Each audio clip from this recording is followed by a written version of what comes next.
Sometimes the smallest pair of eyes can reveal the biggest truths. This is the story of a man who had everything money could buy but nothing his heart truly needed, until one look at a newborn baby changed his life forever. Before we continue, I'd love to know where you're watching from today, and if you're enjoying these stories, make sure you're subscribed to the channel. The morning Thomas Hartford fired Maria Santos, the rain hammered against the windows of his Manhattan penthouse like bullets of ice.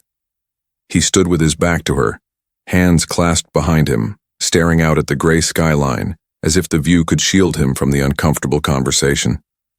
Maria stood near the doorway of his office, her worn black shoes planted firmly on the marble floor, her dark hands clutching the edge of her white apron. She had worked in this house for 3 years. 3 years of early mornings and late nights. 3 years of scrubbing, cooking, and caring for a man who barely looked at her. "I'm afraid we need to make some changes," Thomas said, his voice cold and measured. He was 68 years old, a self-made billionaire who had built his fortune in real estate and investments. His silver hair was perfectly combed, his suit tailored to perfection. Everything about him screamed control. "The household staff will be restructured.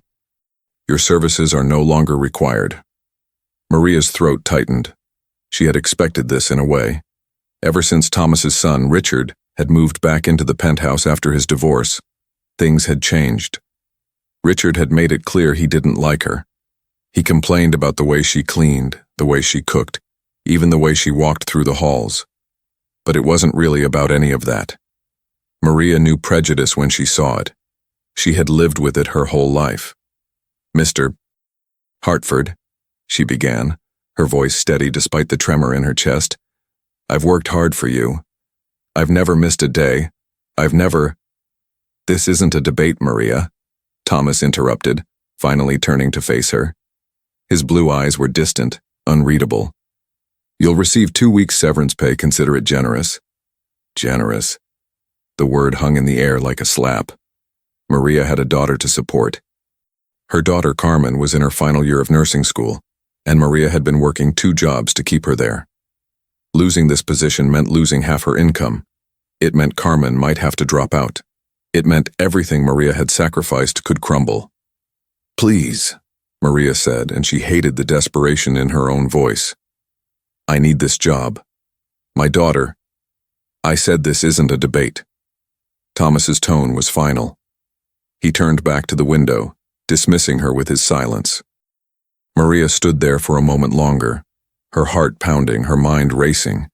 She wanted to scream, to demand fairness, to tell this man exactly what she thought of him. But she couldn't afford to burn bridges. She needed a reference. She needed to survive, so she did what she had always done. She swallowed her pride, nodded even though he couldn't see her, and walked out of the room. That night, Maria sat at the small kitchen table in her apartment in the Bronx, staring at the bills spread before her. Rent, utilities, Carmen's tuition payment. The numbers blurred together as tears filled her eyes. She was 59 years old and she was tired. So tired. She had come to America from Brazil 30 years ago with nothing but hope and determination. She had raised Carmen alone after her husband died in a construction accident.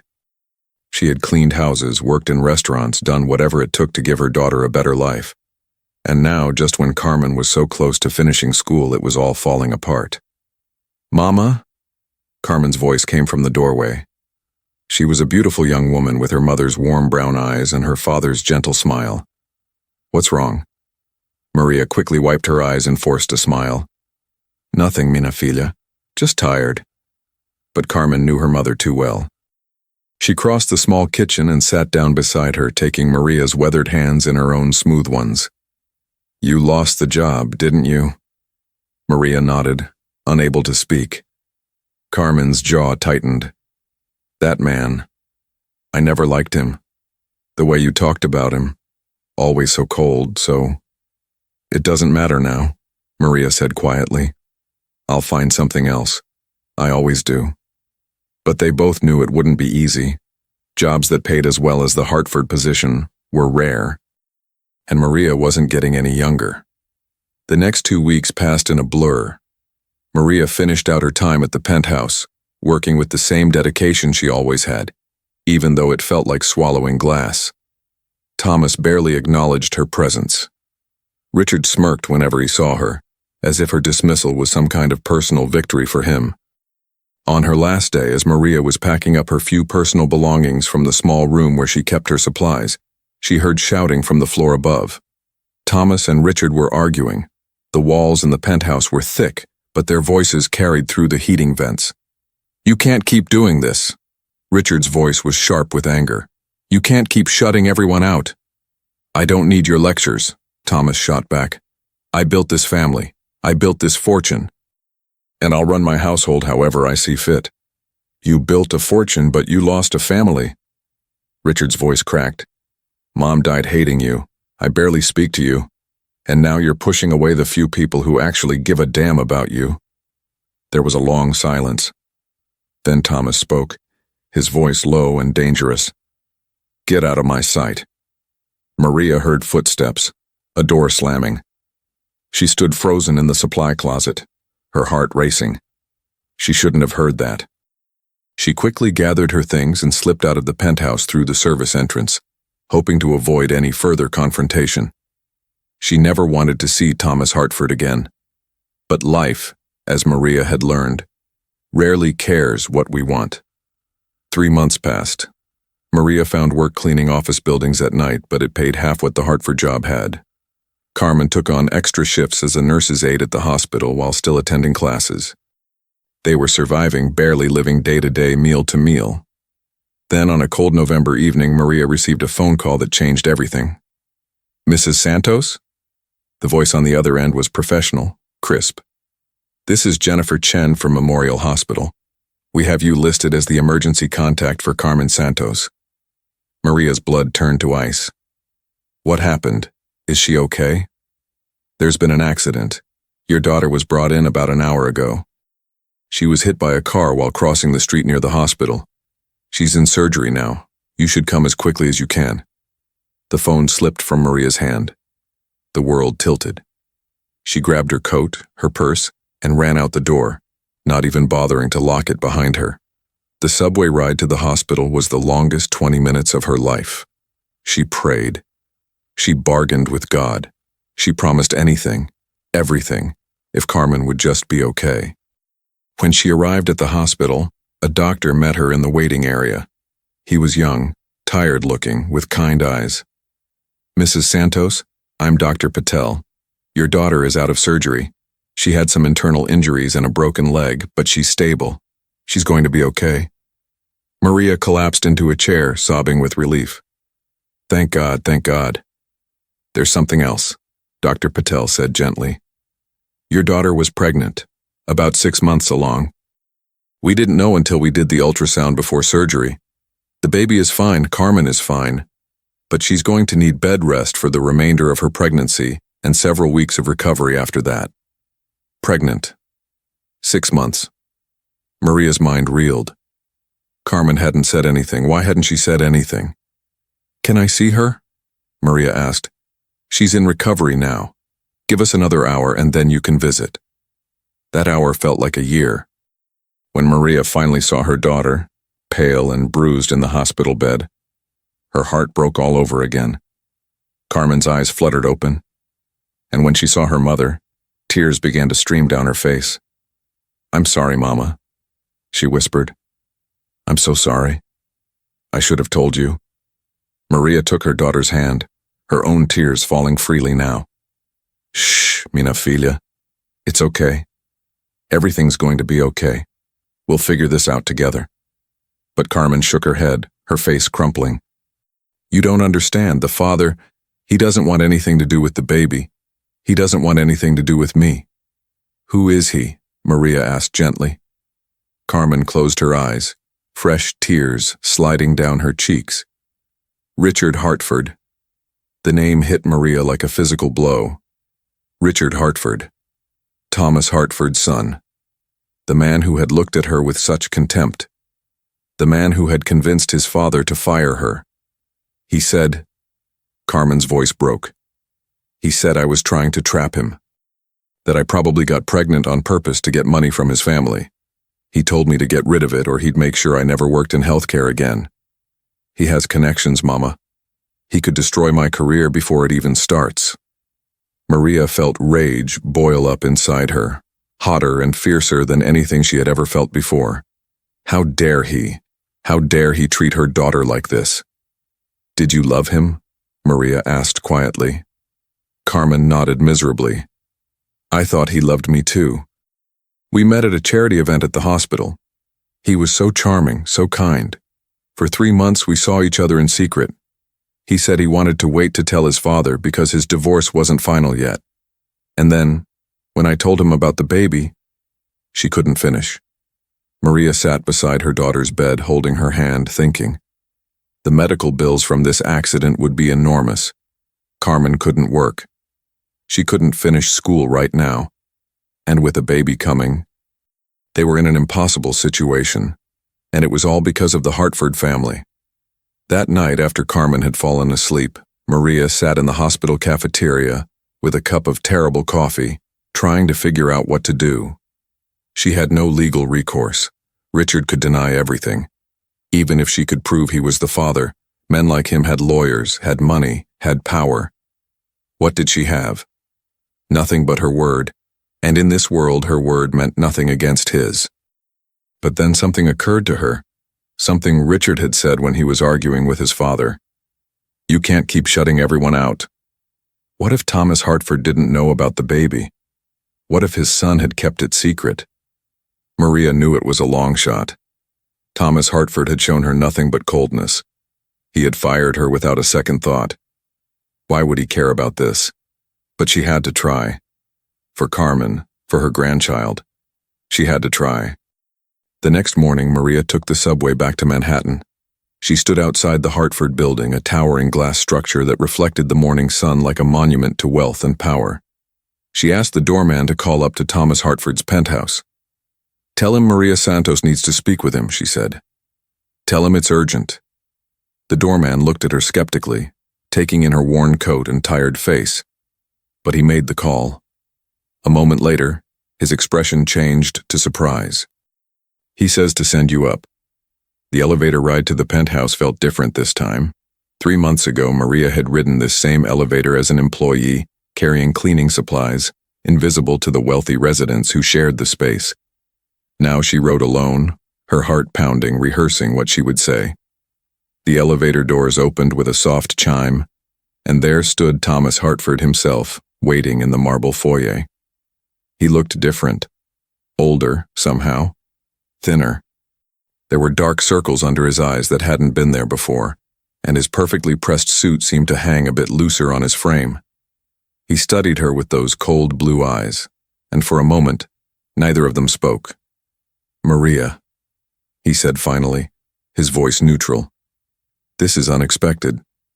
Mr. Hartford, Maria replied, straightening her spine. She would not be intimidated. Not this time. Not when her daughter and grandchild's future hung in the balance. I need to speak with you about your son. Something flickered across Thomas's face. Surprise? Concern? It was gone before Maria could identify it. Come in, he said, stepping aside. The penthouse looked the same, yet everything felt different. The living room with its floor-to-ceiling windows, the expensive art on the walls, the furniture that cost more than Maria made in a year. But there was a stillness to it now, a loneliness that seemed to seep from the very walls. No music playing. No signs of life beyond Thomas himself. Would you like coffee? Thomas asked, and the offer surprised Maria. He had never offered her anything before. No, thank you, she said. I won't take much of your time. Thomas gestured to the leather sofa, but Maria remained standing. She had come here with a purpose, and sitting felt too much like submission. Thomas seemed to understand. He moved to the window, his back partially turned to her, his hands clasped behind him in that familiar pose. What has Richard done? He asked quietly. The question caught Maria off guard. She had expected denial, defensiveness, perhaps even anger. But Thomas's voice held something else. Resignation. As if he had been waiting for this conversation, or one like it. Your son, Maria began, her voice steady despite her racing heart, was involved with my daughter Carmen. For 3 months they had a relationship. He told her he loved her. He made her believe they had a future together. She paused, gathering her strength. She's 6 months pregnant with his child. Thomas's shoulders stiffened, but he didn't turn around. And Richard knows about this? He knows. He told her to get rid of the baby. He threatened to destroy her nursing career if she didn't. He called her a gold digger, said she was trying to trap him. Maria's voice cracked with anger. My daughter was hit by a car 3 days ago. She's in the hospital with a broken leg and internal injuries. She'll survive, but she can't work. She can't finish school. And she has a baby coming. Your grandchild, Mr. Hartford. Now Thomas turned, and Maria saw something in his face that shocked her. Pain. Deep, genuine pain. His eyes weren't cold anymore. They looked haunted. I'm sorry, he said, and his voice was thick. I'm truly sorry for what my son has done to your daughter. Maria hadn't expected an apology. She hadn't expected compassion. It threw her off balance. I didn't come here for an apology, she said. I came here because my daughter needs help. Medical bills, living expenses. She has nothing, and neither do I. Your son should take responsibility for his child. Thomas walked slowly to the bar cart and poured himself a glass of whiskey despite the early hour. His hands trembled slightly. Richard won't help, he said flatly. I know my son. He won't acknowledge the child. He'll deny everything, and if you try to force his hand, he'll make life hell for your daughter. That's who he is. That's who I raised him to be.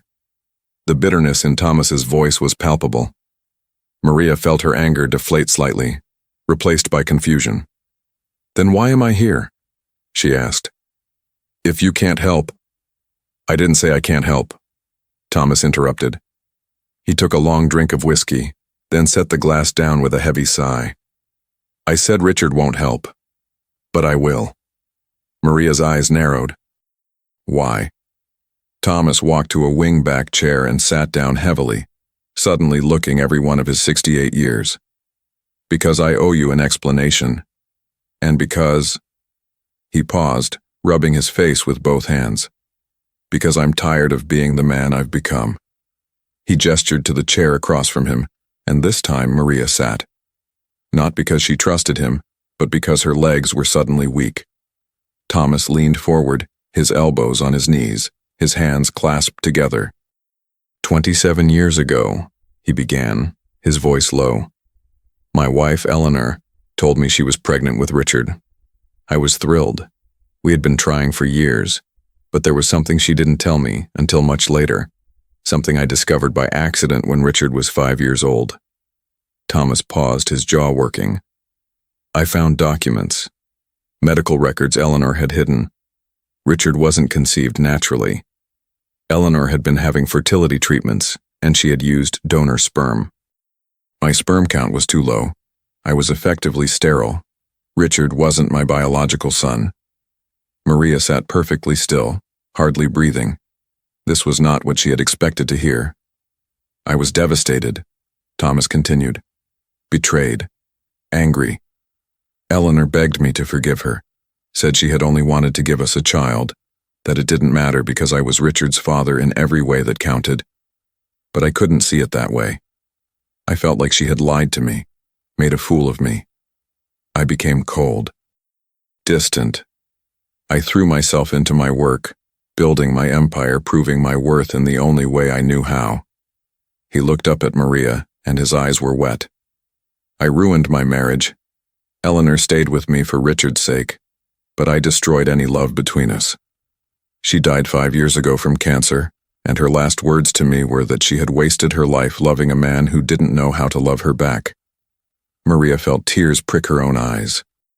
Despite everything, despite her anger, she felt the weight of Thomas's regret. Richard grew up watching me treat his mother with contempt, Thomas said. He learned that money and power were more important than love or loyalty. He learned to look down on people, to use them. I made him into what he is. And now he's done to your daughter exactly what I feared someone might do to Eleanor all those years ago. Treat her as disposable. treat the child as an inconvenience. Thomas stood up and walked to his desk. He opened a drawer and pulled out a checkbook. I can't undo the past. I can't change who Richard is, but I can help your daughter. I'll pay all her medical bills. I'll pay her tuition so she can finish nursing school. I'll set up a trust fund for the baby. I'll make sure you both have everything you need. Maria stared at him, her mind reeling. Why? She asked again. Why would you do this? Thomas looked at her, and for the first time since she'd known him, she saw the man beneath the billionaire facade. Lonely, broken, desperate for some kind of redemption. Because maybe if I help your family, he said quietly, I can find some small way to atone for destroying my own. Maria stood up slowly. Part of her wanted to refuse, to tell him to keep his guilt money. But she thought of Carmen lying in that hospital bed. She thought of her grandchild, innocent and unborn, deserving a chance at life. Pride was a luxury she couldn't afford. I'll accept your help, she said, but not as charity. I'll work for you again. I'll earn every penny. Thomas shook his head. You don't understand. You don't owe me anything.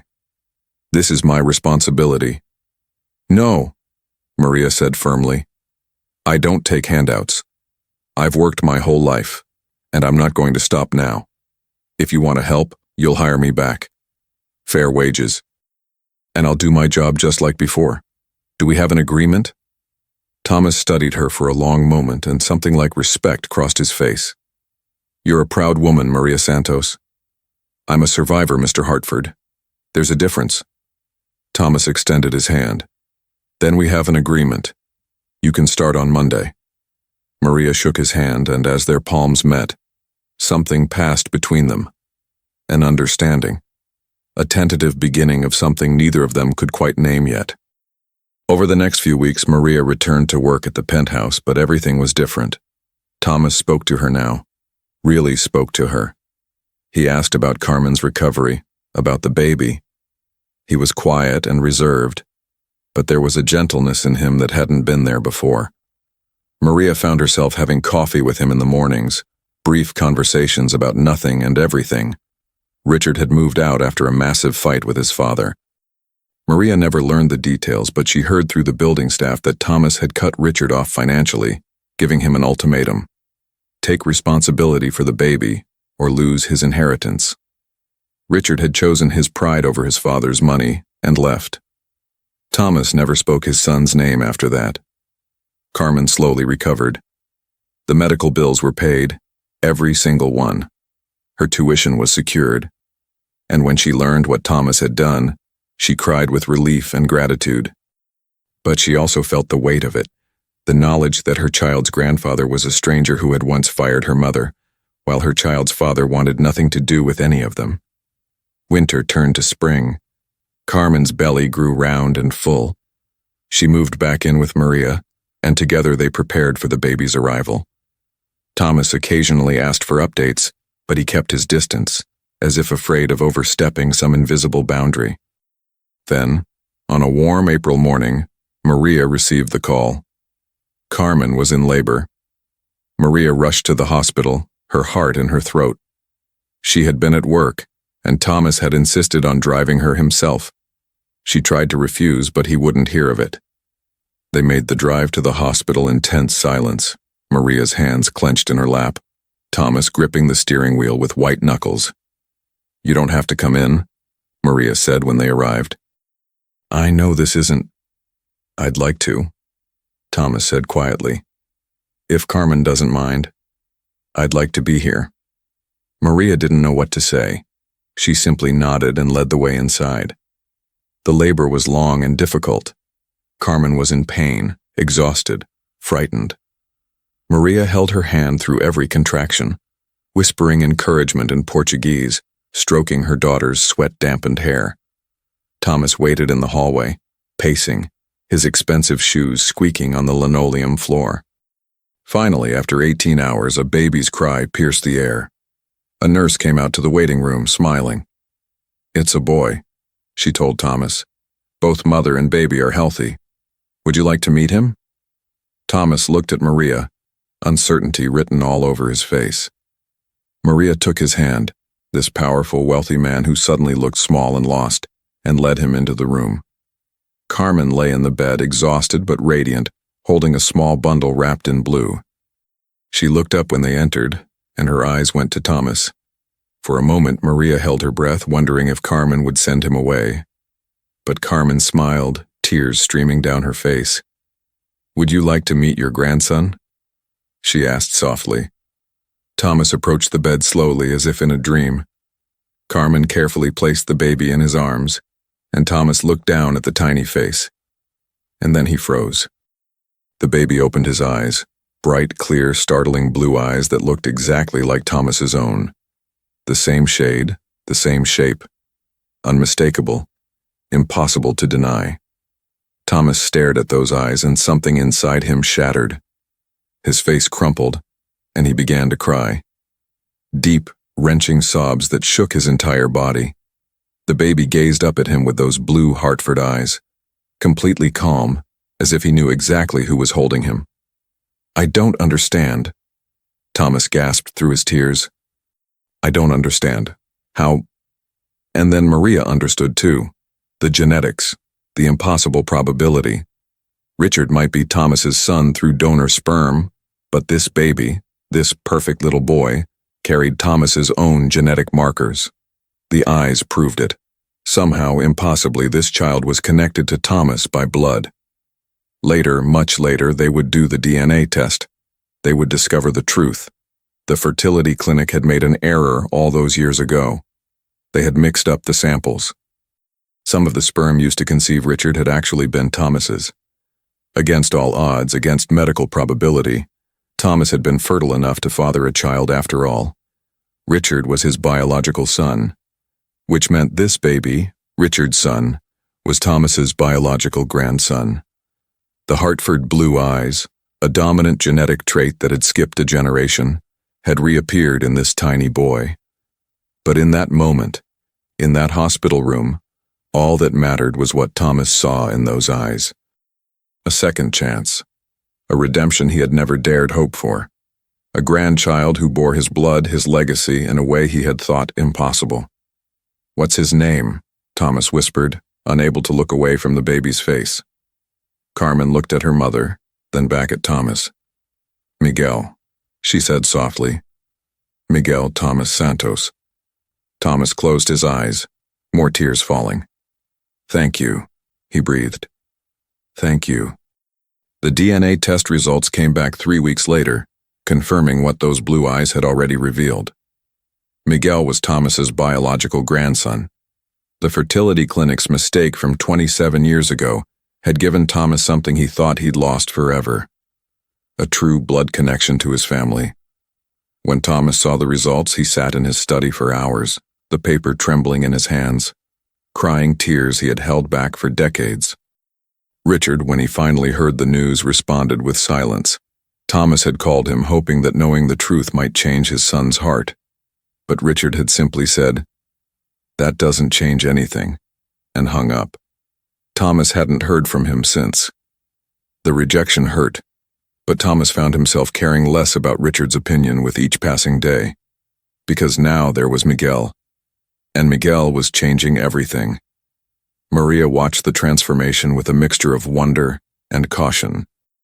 Thomas, the cold billionaire who had fired her without a second thought, was becoming someone entirely different. He visited the hospital every day while Carmen recovered. He brought flowers, books, soft blankets. He sat by her bedside and talked with her about her dreams of becoming a nurse, about her plans for Miguel's future, about everything and nothing. At first, Carmen was wary. How could she trust this man, the father of the person who had hurt her so badly? But Thomas's sincerity was impossible to deny. He never made excuses for Richard. He never tried to minimize the pain his son had caused. Instead, he simply showed up, day after day, asking nothing in return but the chance to be present. "I don't expect you to forgive me for raising such a terrible son," Thomas told Carmen one afternoon, his voice heavy with regret. "I don't expect you to see me as family. But I want to be here for Miguel. And for you if you'll let me." Not because I think money can fix what's broken, but because I want to do better. I want to be better. Carmen had looked at him with those wise, sad eyes, and finally nodded. Okay, she said simply. But you have to prove it. Words are easy, Mr. Hartford. Actions are what matter. Call me Thomas, he said quietly. Please. When Carmen and Miguel came home from the hospital, Thomas had already prepared everything. He had transformed one of the spare bedrooms in Maria's small apartment into a nursery, not with his own hands, of course, but with careful attention to every detail.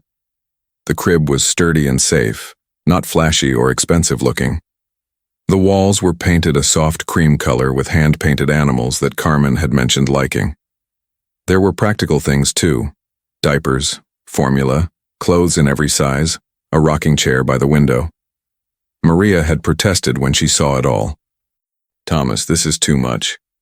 But Thomas shook his head. It's not enough. It will never be enough to make up for what Richard did. But please, let me do this. Let me help. So Maria relented, and Carmen moved back into her childhood home with her son. The apartment that had once felt cramped now felt full of life. Miguel's cries echoed through the small rooms, and his laughter, when it came, those precious baby giggles, filled spaces that had been silent for too long. Thomas visited 3 times a week at first, always calling ahead, always asking permission. He brought groceries, not expensive delicacies but practical things: milk, bread, rice, beans, the staples Maria and Carmen needed. He held Miguel with trembling hands, staring into those blue eyes as if he could see his whole life reflected back at him. He looks like you, Maria said one evening, watching Thomas cradle the sleeping baby. Thomas smiled, a real smile that reached his eyes. He looks like hope, he said softly. The months passed. Miguel grew from a tiny newborn into a chunky, smiling baby. He recognized Thomas's voice and would turn his head when the older man entered the room. Thomas learned to change diapers, to warm bottles, to burp him properly. He read parenting books, asked Carmen endless questions, and absorbed every piece of advice like a student desperate to pass the most important test of his life. Carmen finished her nursing degree through online classes, studying late at night after Miguel fell asleep. Thomas had offered to pay for childcare so she could attend in person, but Carmen insisted on doing it her way. She wanted to prove to herself that she could be both a mother and a professional. Thomas respected that, even though it meant watching her exhaust herself. Maria continued working at the penthouse, but the dynamics had shifted completely. Thomas asked her opinion on things: business decisions, personal matters, what color to paint the study. They had coffee together every morning, and their conversations grew deeper. Maria told him about her life in Brazil, about losing her husband, about the struggles of raising Carmen alone in a country that often made her feel invisible. Thomas, in turn, told her things he had never told anyone, about the loneliness of his marriage, about the guilt that had eaten at him for decades, about Eleanor's last words and how they haunted him every single day, about his fear that he had become a man incapable of love.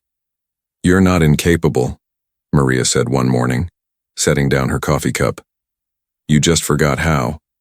But you're remembering." Thomas looked at her, really looked at her, and for the first time he saw her not as an employee or even as the grandmother of his grandson, but as a woman. A strong, compassionate, beautiful woman who had endured more hardship than he could imagine, and had emerged with her kindness intact. His chest tightened with an emotion he couldn't quite name. "Maria," he said quietly, "I need to tell you something." But before he could continue, his phone rang. It was Carmen, her voice panicked. "Thomas, something's wrong with Miguel. He's burning up with fever and he won't stop crying. I'm taking him to the emergency room." Thomas and Maria were out the door in seconds. They met Carmen at the hospital, where doctors quickly determined that Miguel had a severe ear infection. It wasn't life-threatening, but the baby was in pain, and Carmen was beside herself with worry. Thomas held her while she cried, and Maria held Miguel while the nurses administered medication. They stayed at the hospital for 6 hours until Miguel's fever broke and the doctors assured them he would be fine. When they finally returned home, exhausted and emotionally drained, Thomas realized something. This was family. Not the cold, distant family he had grown up with or created with Eleanor. Not the broken relationship he had with Richard. This was real family. Messy, terrifying, beautiful family where you dropped everything for each other, where you held each other through the fear. That night, sitting in Maria's small living room while Carmen and Miguel slept, Thomas finally said what he had been trying to say that morning. "Maria, these past months with you and Carmen and Miguel, they've been the happiest of my life. I know that probably sounds ridiculous coming from a man who has everything money can buy, but it's true." He paused, searching for the right words. "I've spent my whole life building walls, keeping people at a distance, measuring worth in dollars and achievements. And in doing that, I missed everything that actually matters." Maria sat quietly, her weathered hands folded in her lap, listening. "You've given me something I don't deserve," Thomas continued, his voice thick with emotion. "You've given me a second chance. Not just with Miguel, but with life itself. You've shown me what real strength looks like, what real love looks like. And He stopped, overwhelmed. Maria reached over and took his hand. Her touch was gentle but firm, grounding him. "Thomas, you've changed. I see it. Carmen sees it. Even Miguel, in his own baby way, sees it. You're becoming the man you were meant to be." "I want to do more," Thomas said urgently. "I want to be more. For Miguel, yes, but also for Carmen. And for you, Maria. You've worked so hard your entire life, sacrificed so much. You should be able to rest. You should be able to enjoy your grandson without worrying about bills or working night shifts. Please, let me set up a trust for you. Let me—" "Thomas." Maria's voice was gentle but firm. "I appreciate what you're offering. I do. But I don't want your money. I've never wanted your money." "Then what do you want?" Thomas asked almost desperately. Maria was quiet for a long moment. When she finally spoke, her voice was soft but clear. "I want my daughter to be happy. I want my grandson to grow up knowing he's loved. I want to see them thrive, and I want—" She paused, looking at him with those deep brown eyes that seemed to see straight into his soul. "I want you to keep showing up. Not with money or gifts, but with yourself. That's what we need, that's what matters." Thomas felt something break open inside him, some last barrier crumbling. "I can do that," he whispered. "I promise you I can do that." And he did. Through Miguel's first birthday party, held in Maria's cramped apartment with balloons and homemade cake. Through Carmen's graduation from nursing school, where Thomas sat in the audience and cheered louder than anyone. Through the endless pediatrician appointments, the sleepless nights when Miguel was teething, the first words, the first steps. Thomas rearranged his entire life around his grandson. He delegated more at work, trusting his executives to handle things he once would have micromanaged. He sold the cold, empty penthouse and bought a house in Queens, close to Maria and Carmen. It wasn't as grand as his previous home, but it had a backyard where Miguel could play and a guest suite where Carmen and the baby often stayed on weekends. The house became a gathering place. Maria taught Thomas how to cook her Brazilian recipes, laughing at his first clumsy attempts at making feijoada. Carmen brought Miguel over after her shifts at the hospital where she now worked as a pediatric nurse. They became a family, unconventional, certainly, but real. Other people noticed the change in Thomas. His business associates commented on how relaxed he seemed. His neighbors in Queens were surprised to see a billionaire mowing his own lawn and playing catch with a toddler in the backyard. Some of his old social circle drifted away, unable to understand why he had left Manhattan and his glamorous lifestyle. But Thomas didn't care. He had found something more valuable than any of them could comprehend. There was only one shadow on their happiness: Richard's continued absence. Every holiday, every milestone, Thomas felt the ache of his son's rejection. He sent letters, left voicemails, tried everything to reach him. But Richard remained silent, as if his entire family had ceased to exist. "He's lost," Carmen said one evening when she found Thomas staring at a photo of Richard as a child. "He's angry and lost, and he doesn't know how to find his way back. That's not your fault, Thomas. I made him who he is," Thomas said quietly. "No," Carmen replied firmly. "You made mistakes, yes, but Richard is a grown man. He's making his own choices now. You can't force him to change. You can only keep being there if he ever wants to come home." Thomas knew she was right, but it didn't make the pain any less sharp. He had one son who refused to acknowledge him, and one grandson who filled his days with joy. The contrast was almost unbearable sometimes, but then Miguel would laugh or reach his little arms up to be held, or call him Gamps in his toddler voice, and the pain would recede. Not disappear, but become bearable. Because this, right here, was worth everything. On Miguel's second birthday, something happened that changed everything again. The party was in full swing. Maria's apartment filled with children from the neighborhood, balloons, music, and laughter. Miguel was wearing a little bow tie and suspenders, looking adorable as he smashed his face into his birthday cake. Thomas was taking photos, his heart so full it felt like it might burst, when there was a knock at the door. Maria went to answer it, and Thomas heard her gasp. He looked up to see Richard standing in the doorway. His son looked terrible. Thinner, older, with dark circles under his eyes. He wore jeans and a plain jacket, none of the designer clothes he used to favor. His hands were shaking. "Richard," Thomas breathed, setting down his camera. The room had gone quiet. Carmen appeared in the kitchen doorway, her face going pale. Miguel, oblivious to the tension, continued eating cake with his hands, blue frosting everywhere. Richard's eyes found his son, really looked at him for the first time. Those blue Hartford eyes, so like his own, so like his father's, stared out from a messy, happy little face. And something in Richard's expression cracked. Richard's voice broke. "I don't know if I can do this, but I want to try. I want to try to be better." Thomas crossed the room in 3 strides and pulled his son into a fierce embrace. Richard stiffened for a moment, then collapsed against his father, sobbing. Years of anger, pride, and regret poured out of him in harsh, broken sounds. "I'm sorry," Richard gasped. "I'm so sorry, for everything, for how I treated Carmen, for abandoning my son, for being such a—" "You're here now," Thomas said, his own voice thick with tears. "That's what matters.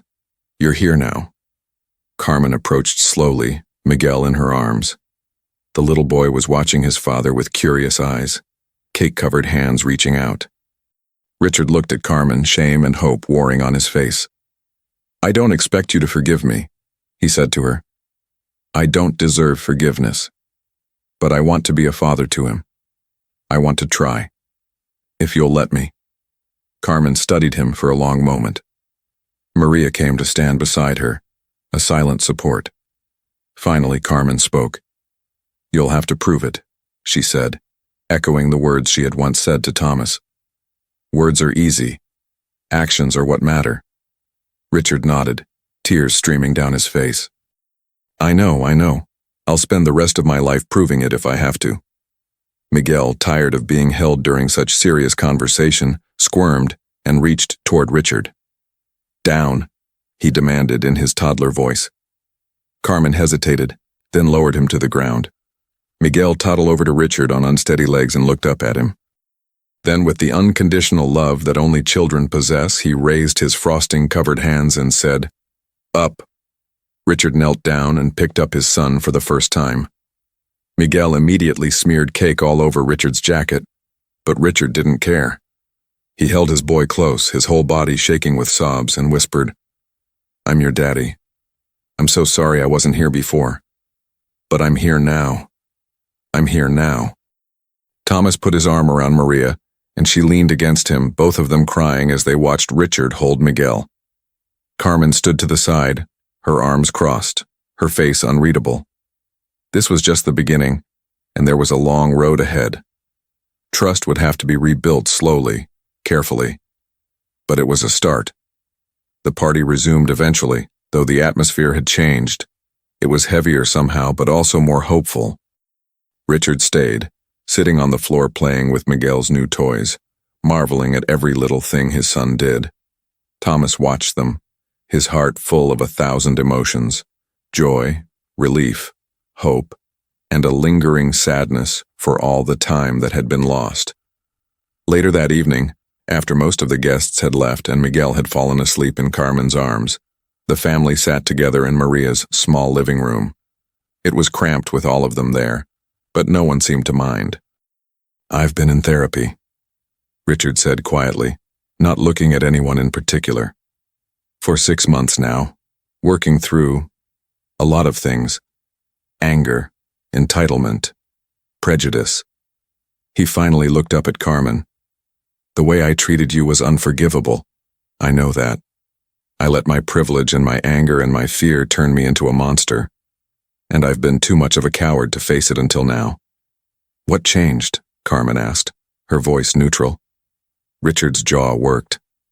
"I saw Miguel's photo. Dad sent it to me for his birthday, and I looked at those eyes, my eyes, and I realized what I was throwing away. Not money or legacy or any of that, but a chance to be a father. A real father. Better than I had." He glanced at Thomas. "No offense, Dad." "None taken," Thomas said quietly. "You're right. I don't know if I can be a good father," Richard continued. "I don't know if I know how, but I want to learn. And I'll understand if you don't want me in his life, Carmen. I'll understand if you tell me to leave and never come back. But I had to try. I had to at least try."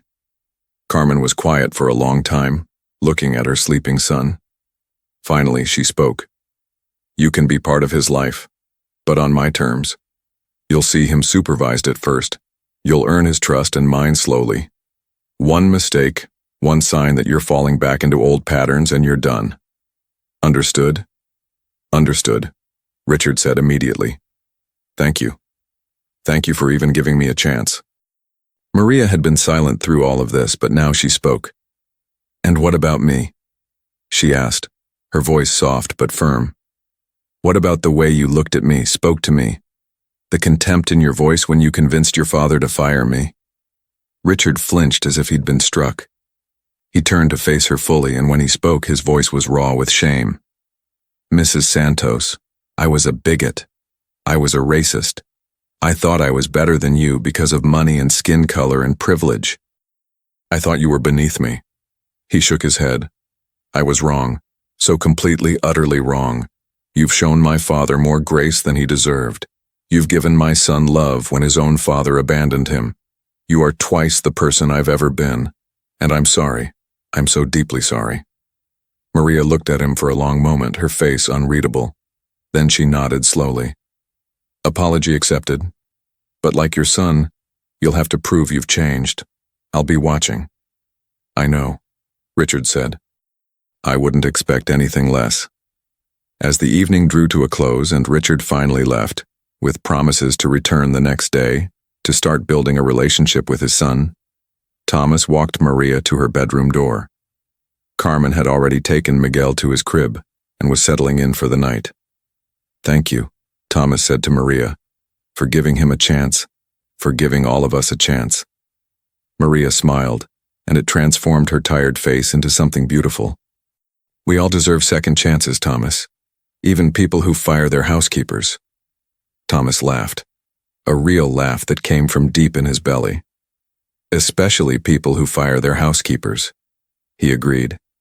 Then, more seriously, "Maria, I meant what I said earlier. These past 2 years, getting to know you, watching you with Miguel, learning from you, it's changed my life. You've changed my life. You changed your own life," Maria corrected gently. "I just gave you the opportunity to see what was possible." Thomas wanted to say more, to express the feelings that had been growing in his heart for months now. But the words seemed inadequate, so instead, he simply took her hand and squeezed it gently. "Good night, Maria." "Good night, Thomas." As he drove home to his house in Queens that night, Thomas reflected on how far he had come. 2 years ago, he had been a bitter, lonely billionaire in a cold penthouse, estranged from his son, haunted by his failures. Now he was a grandfather, rebuilding his relationship with his son, and discovering that the richest parts of life had nothing to do with money. And at the center of it all was Maria, steady, strong, compassionate Maria. The woman he had once dismissed without a second thought had become the most important person in his world. Not because she was Miguel's grandmother, though that mattered, but because she had shown him who he could be. She had believed in his ability to change when he didn't believe in it himself. Thomas didn't know what the future held. Richard's recovery was still fragile. Carmen's trust would take years to rebuild, and his own transformation was ongoing, a daily choice to be better than he had been. But for the first time in his life, Thomas Hartford was genuinely happy. And it had nothing to do with money or power or success. It had everything to do with love. 2 years later, Miguel was 4 years old, and the family had settled into a rhythm that felt almost ordinary. Richard had kept his promise, showing up week after week, month after month. The supervised visits had gradually become unsupervised. He had proven himself through consistency, through showing up even when it was hard, through learning to change diapers and make mac and cheese and read bedtime stories. Carmen had watched carefully, waiting for him to slip back into his old patterns. But Richard had truly changed. He attended therapy twice a week. He volunteered at a community center in the Bronx, teaching business skills to young people from immigrant families. He had taken a job at a non-profit instead of returning to his father's company, choosing purpose over prestige. And slowly, carefully, Carmen's walls had begun to come down. They weren't in love. That ship had sailed and sunk long ago. But they had become partners in raising Miguel, co-parents who respected each other and worked together. It wasn't a fairy tale, but it was real, and it was good enough. Thomas had watched his son's transformation with pride and relief. Richard would never be perfect. None of them were. But he was trying. He was showing up. He was being the father Miguel deserved, and that was all Thomas could ask for. But Thomas's own life had become complicated in a way he hadn't expected. His feelings for Maria had grown from respect and gratitude into something deeper, something that kept him awake at night and made his heart race when she walked into a room. He was 70 years old, for heaven's sake, too old for this kind of foolishness. Yet there it was. Maria, for her part, seemed oblivious. She treated him with warmth and affection, but always within the boundaries of friendship. She still worked for him, though her duties had changed. She managed his household, but also helped him with charitable foundations he had started. They spent hours together planning grants and scholarships for immigrant families, for single mothers, for children who needed a chance. "You're doing it again," Carmen said one Saturday afternoon. She had come over to Thomas's house with Miguel, and they were watching the boy play in the backyard while Thomas prepared lunch. "Doing what?" Thomas asked, though he knew exactly what she meant. "Staring at my mother like a lovesick teenager," Carmen said, amusement in her voice. "Thomas, why don't you just tell her how you feel?" Thomas nearly dropped the knife he was using to slice tomatoes. "I don't know what you're talking about." Carmen laughed. "Oh, please. Everyone knows. Richard knows. Miguel probably knows, and he's 4. The only person who doesn't seem to know is my mother." Thomas set down the knife and leaned against the counter, suddenly feeling every one of his 70 years. "Carmen, I'm too old for her. I'm her employer. I'm the father of the man who hurt her daughter. How could I possibly—" "You're not her employer," Carmen interrupted. "You're her friend. You're Miguel's grandfather. You're family. And yes, you're the father of the man who hurt me, but you're also the man who helped me finish nursing school, who helped my mother when we had nothing, who has shown up for my son every single day since he was born." She paused. "My mother deserves to be happy, Thomas. She spent her whole life taking care of other people.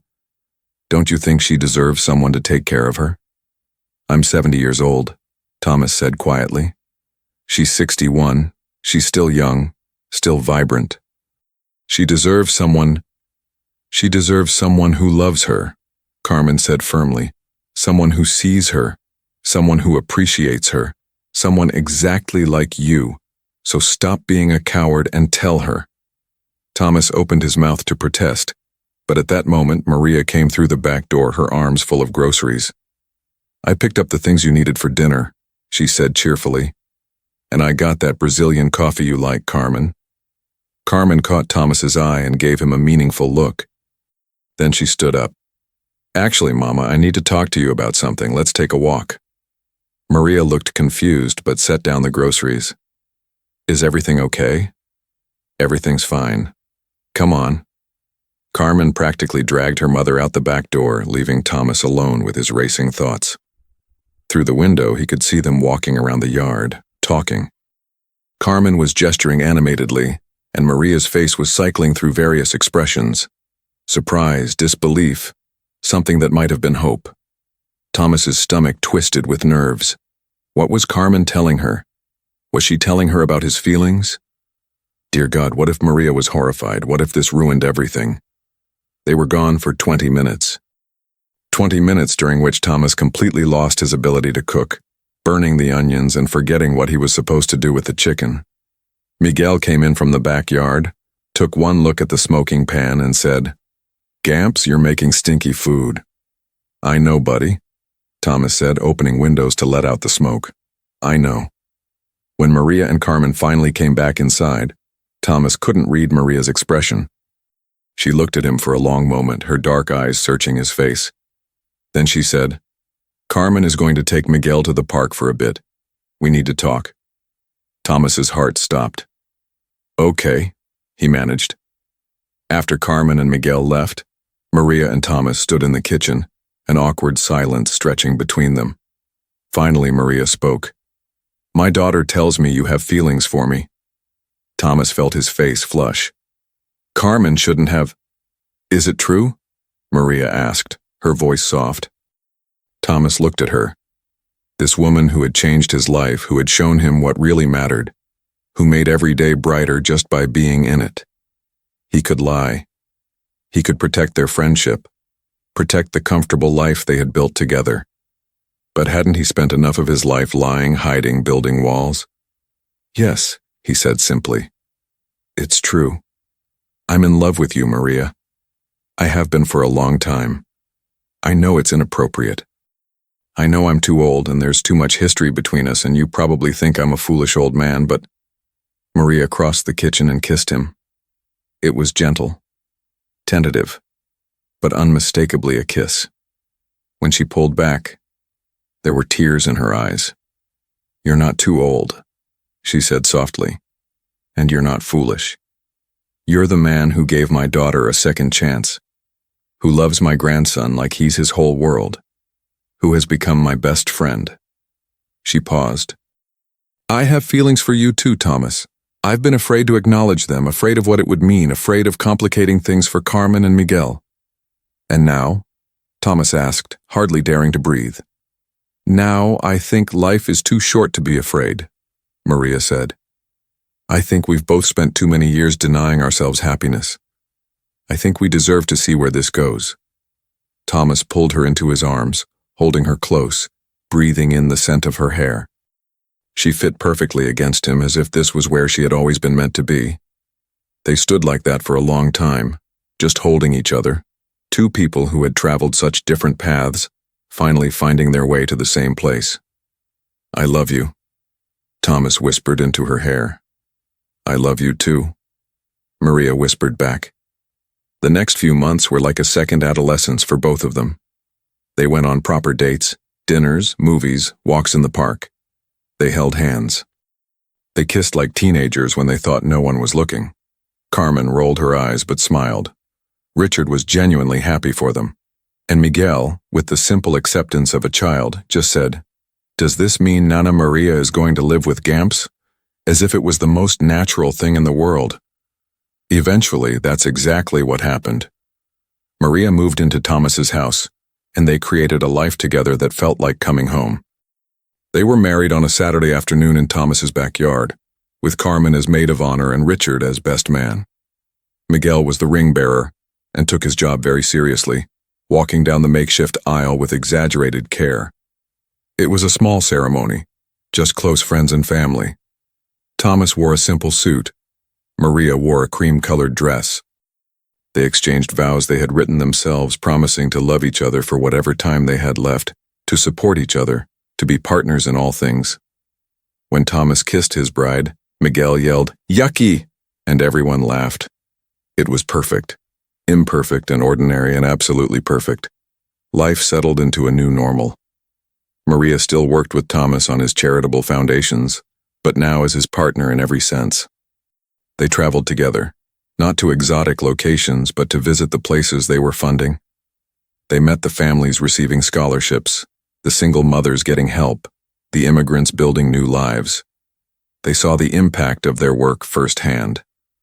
Richard continued his own journey of redemption. He met a woman named Lisa, a social worker who called him out on his nonsense and loved him anyway. They moved in together, and Lisa became part of their extended family. She was good with Miguel, patient with Richard, and she and Carmen became friends. Carmen herself was thriving. She had been promoted to head pediatric nurse at her hospital. She bought her own small house, with help from Thomas, though she insisted on paying him back through a formal loan arrangement. She was independent, successful, and finally at peace with her past. And Miguel was growing into a wonderful little boy. He was smart and kind and funny. He had Richard's charm without his arrogance, Thomas's determination without his coldness, Maria's warmth and Carmen's strength. He was loved fiercely by his entire family, and he knew it. On Miguel's 6th birthday, the whole family gathered at Thomas and Maria's house. It had become tradition, birthday parties in their backyard, everyone together. Richard and Lisa were there, helping to set up tables. Carmen was organizing party games. Children from Miguel's school ran around playing, their laughter filling the air. Thomas stood on the back porch watching it all, Maria beside him. "You know," he said softly, 6 years ago, I was a bitter old man who had everything and nothing. I had money but no joy, success but no love. I thought my life was essentially over." Maria squeezed his hand. "And now? Now I know my life didn't really start until I saw those blue eyes," Thomas said. "Until I realized what I had been missing. Until you showed me what really matters." Miguel ran up to them, his face flushed with excitement.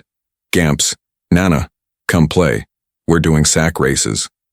"We're too old for sack races," Thomas protested, but Miguel grabbed his hand and Maria's and pulled them both toward the lawn. "You're never too old," Miguel insisted. So Thomas found himself climbing into a burlap sack at 72 years old, racing against his grandson while his wife cheered them on and his son and former daughter-in-law laughed. He fell halfway through, tangled in the sack, and Miguel won by collapsing on top of him in a giggling heap. Lying on the grass with his grandson on his chest and his wife's laughter ringing in his ears, Thomas felt something he hadn't felt in his entire life until recently: complete and utter contentment. Later that evening, after the party had ended and the guests had gone home, after Miguel had been picked up by Carmen and Richard had left with Lisa, Thomas and Maria sat together on the back porch. The summer night was warm, fireflies dancing in the yard like tiny stars. "Do you ever regret it?" Thomas asked suddenly. "Giving me that second chance? Coming back to work for me? Letting me into your life?" Maria was quiet for a moment, then shook her head. "Never. Not once." "You know why?" "Why?" "Because anger and resentment don't build anything good. Forgiveness, second chances, grace, that's what builds families. That's what builds love. You hurt me when you fired me, yes. But you were hurting too. You were lost. And sometimes lost people do hurtful things until someone shows them the way home." "You showed me the way home," Thomas said, his voice thick with emotion. "We showed each other," Maria corrected. She leaned her head on his shoulder. "We saved each other, Thomas. That's what love does." They sat in comfortable silence for a while, watching the fireflies, feeling the warm breeze. Thomas thought about the long, winding road that had brought them here. The mistakes, the pain, the unexpected grace, the redemption. He thought about the baby with blue eyes who had changed everything. about a grandson who had given him a reason to become a better man, about a woman who had taught him that wealth wasn't measured in dollars but in love. "Thank you," he whispered.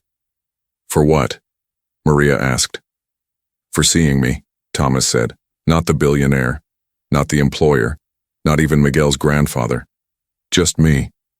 For seeing me and loving me anyway." Maria lifted her head and kissed him gently. "That's the easiest thing I've ever done," she said, "because the man I see is worth loving." As they sat together in the gathering darkness, surrounded by the evidence of the family they had built, the toys scattered in the yard, the birthday decorations still hanging, the house full of love and laughter, Thomas knew he had finally found what had eluded him his entire life.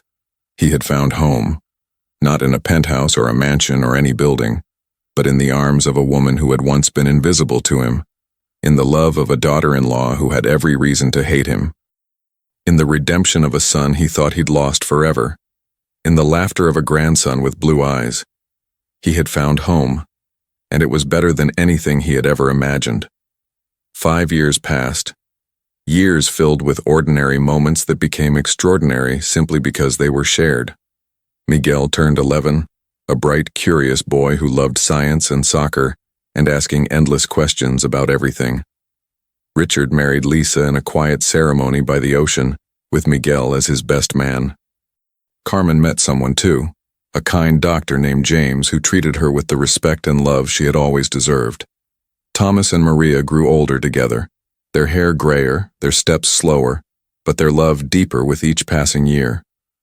They had routines now, morning coffee on the porch, evening walks around the neighborhood, Sunday dinners with the whole family, the house bursting with noise and laughter. Thomas was 77 now, and his health had begun to decline. Nothing dramatic, just the steady erosion of time. His knees ached. He tired more easily. The doctor said his heart was weaker than it should be, a lifetime of stress finally catching up with him. But he refused to slow down, refused to miss a single moment with his family. "You need to rest more," Maria scolded him one afternoon after he had spent 3 hours playing soccer with Miguel in the backyard. "I'll rest when I'm dead," Thomas said cheerfully, then immediately regretted his words when he saw Maria's face crumple. "I'm sorry. I didn't mean—" "I know," Maria said quietly, but her eyes were wet with tears. "I just worry. I want us to have more time." Thomas pulled her close. "We have right now. That's all anyone ever has, and I'm not wasting a single moment of it."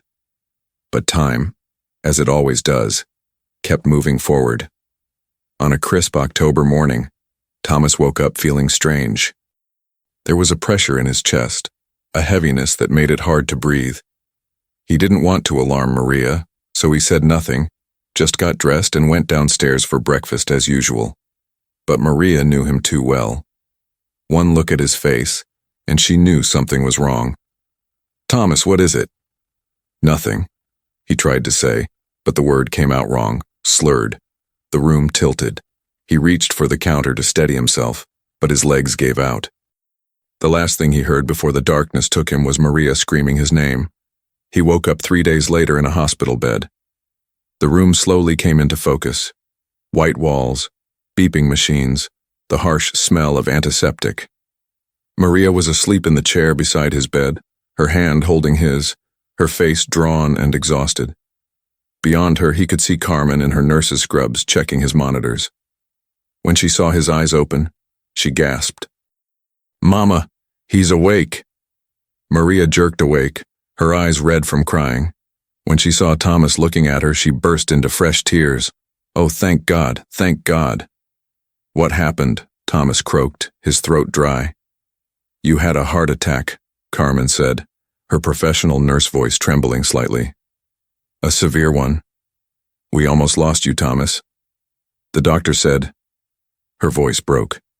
"They said it was touch and go." Thomas squeezed Maria's hand weakly. "I'm still here." "You're still here," Maria whispered, pressing his hand to her cheek. "You're still here." The doctors came in shortly after. They explained that Thomas had suffered major damage to his heart. He would need surgery, possibly a transplant eventually. His lifestyle would have to change dramatically. No more running around with Miguel. No more ignoring his limitations.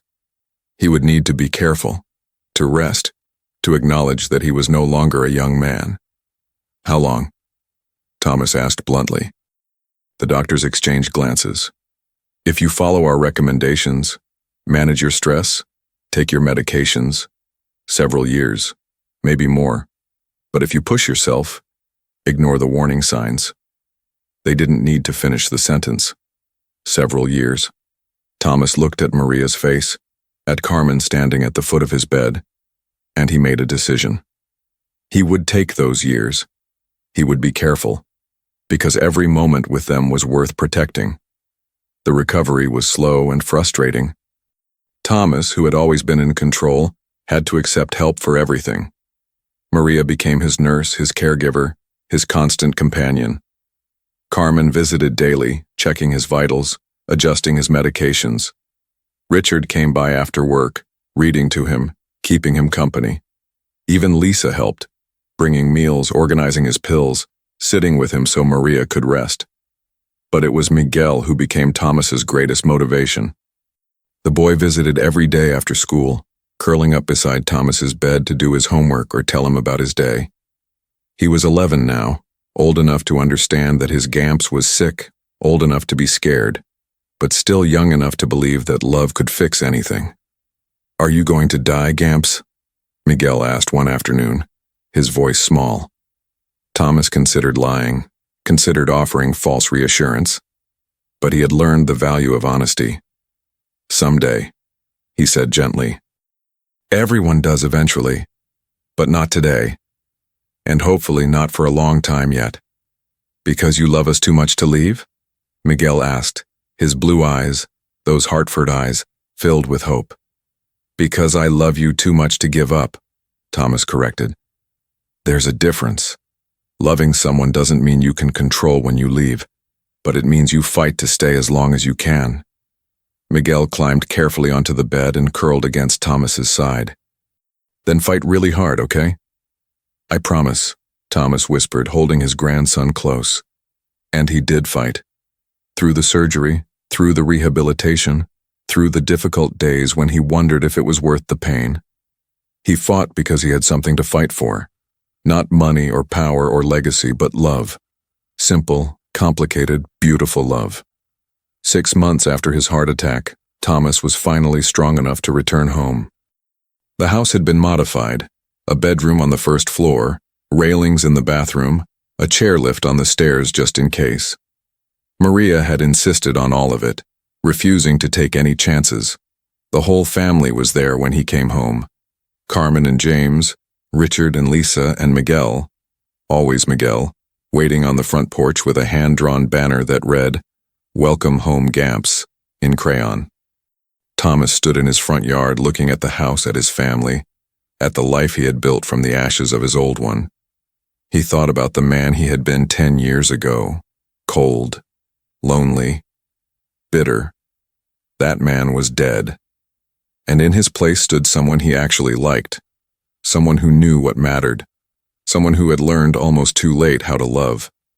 "Come on, old man," Maria said gently, taking his arm. "Let's get you inside." Life continued, but gentler now, quieter. Thomas could no longer chase Miguel around the backyard or spend hours working on the charitable foundations. But he could sit on the porch and watch Miguel practice soccer. He could review grant applications from his favorite chair. He could hold Maria's hand while they watched the sunset. He could be present, and that was enough. Miguel's 12th birthday arrived in the spring. Thomas had been dreading it, knowing he wouldn't be able to participate the way he used to. But the family had adapted, moving the celebration indoors, keeping it smaller and calmer. Miguel didn't seem to mind. He sat beside Thomas on the couch, opening presents, his face bright with joy. Richard gave him a telescope. "For the future astronomer," he said, ruffling his son's hair. The relationship between them was strong now, years of consistent love and presence creating a bond that couldn't be broken. Carmen gave him books, science fiction novels Miguel had been wanting. James gave him a soccer jersey from his favorite team. Lisa gave him art supplies. Then Maria handed Miguel a small envelope. "This is from me and Gamps," she said. Miguel opened it curiously. Inside was a letter, handwritten in Thomas's shaky script. Miguel read it aloud, his voice wavering. "Dear Miguel, by the time you read this, I hope I'm sitting right beside you, watching your face as you discover what this letter really means. But in case I'm not, in case my stubborn heart has given out before I was ready, I want you to know something important. You saved my life. Not when I had my heart attack. The doctors did that. You saved my life the day you were born, when I looked into your eyes and saw a second chance staring back at me. I was a lost man before you. Successful, wealthy, but utterly lost. I had forgotten how to love, how to be human, how to see what really mattered. And then you came along, this tiny, perfect baby with eyes like mine, and you showed me the way home. This letter is a promise. It's a promise that no matter what happens, you will always be taken care of. There's a trust fund waiting for you when you turn 18. It's not about the money, though there's plenty of that. It's about freedom. Freedom to become whoever you want to be, to chase whatever dreams you have, without fear. But more importantly, this letter is a thank you. Thank you for loving an old man who didn't deserve it. Thank you for calling me Gamps and for making me laugh and for reminding me every single day why life is worth living. You are my grandson. You are my joy. You are my redemption. I love you, Miguel, forever and always. Gamps." By the time Miguel finished reading, there wasn't a dry eye in the room. The boy carefully folded the letter and tucked it into his pocket, then climbed onto the couch and wrapped his arms around Thomas. "I love you too, Gamps," he whispered. "Forever and always." Thomas held his grandson, tears streaming down his weathered face, and felt a peace so profound it was almost overwhelming. This moment, this simple, perfect moment, was worth everything. Worth the pain, worth the struggle, worth the long years of loneliness that had come before. The party continued around them. Carmen and James cutting the cake, Richard and Lisa teasing each other. Maria taking photos, capturing the moment, her own face wet with happy tears. It was ordinary and extraordinary all at once. As evening fell and the guests began to leave, Miguel pulled Thomas aside. "Gamps, can I ask you something?" "Anything," Thomas said. "What's your biggest regret?" Miguel asked, his young face serious. Thomas thought about it carefully. He could have said so many things. Firing Maria, wasting years being bitter, raising Richard poorly, letting Eleanor die thinking he didn't love her. But none of those felt quite right anymore. Those things had happened, yes, but they had also led him here, to this moment, to this family. "My biggest regret," Thomas said slowly, "is not learning these lessons sooner. I wasted so much time thinking the wrong things mattered. But Miguel, here's what I want you to understand. It's never too late to change. It's never too late to become who you were meant to be. I was 68 years old when I finally figured out what life was about. Don't be like me. Don't wait that long." "What is life about?" Miguel asked. Thomas smiled and pulled the boy close. "Love, family, showing up, being present, admitting when you're wrong and trying to do better. It's about looking into someone's eyes and really seeing them. It's about second chances and forgiveness and grace. It's about moments like this one. Right here. Right now." Miguel nodded thoughtfully, processing this wisdom. "I'll remember that." "Good," Thomas said. "Now go help your Nana with the dishes before she tries to do them all herself." Miguel scampered off, and Thomas was left alone with his thoughts. He looked around his living room, at the photos on the walls chronicling their family's journey, at the toys still scattered from the party, at the banner Miguel had made. This was legacy, not buildings or businesses or bank accounts. This, love, connection, family, this was what lasted. Maria came and sat beside him, taking his hand. She didn't say anything, just leaned her head on his shoulder.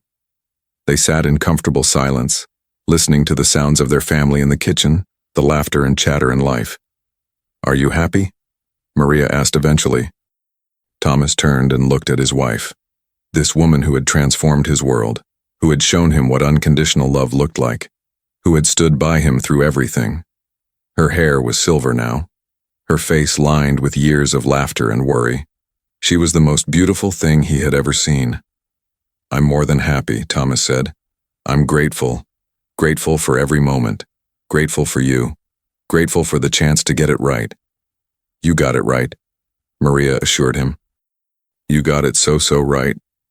That night, after everyone had gone home and the house was quiet, Thomas and Maria lay in their bed. Thomas's heart was tired, his body worn out, but his spirit was light. He thought about the journey that had brought him here, from cold penthouse to warm home, from bitter billionaire to grateful grandfather, from man who saw only himself to man who saw everyone. "Maria," he whispered in the darkness. "Yes, my love. If I had to do it all over again, all the pain, all the mistakes, all the years of being lost, I would. Because it all led me to you, to Miguel, to this family. And it was worth it. Every single difficult step was worth it." Maria squeezed his hand. "Sleep, Thomas. Tomorrow we'll have another day together." "Another day together," Thomas repeated, like a prayer. He closed his eyes, Maria's hand in his heart full despite its weakness. Outside, the wind rustled the trees. Inside, his family's love surrounded him like a blanket. And Thomas Hartford, former billionaire, former cynic, now simply a man who had learned to love, fell into peaceful sleep. He would live for 3 more years. 3 more years of sunsets and soccer games, watched from the sidelines. 3 more years of Sunday dinners and family gatherings. 3 more years of holding Maria's hand and watching Miguel grow and celebrating small victories and ordinary miracles. 3 more years of being present, being grateful, being loved. And when his heart finally gave out for the last time, on a quiet Tuesday morning with Maria beside him and Miguel's photo on the nightstand, his last thought was not of regret or fear. It was of gratitude. Gratitude for blue eyes that had saved him, for a woman who had shown him the way home, for a grandson who had taught him what really mattered, for second chances and redemption and love. His last thought was simply, "Thank you. Thank you for this beautiful life." And it was enough. More than enough. It was everything. If this story touched your heart, please take a moment to share it with someone who needs to hear it.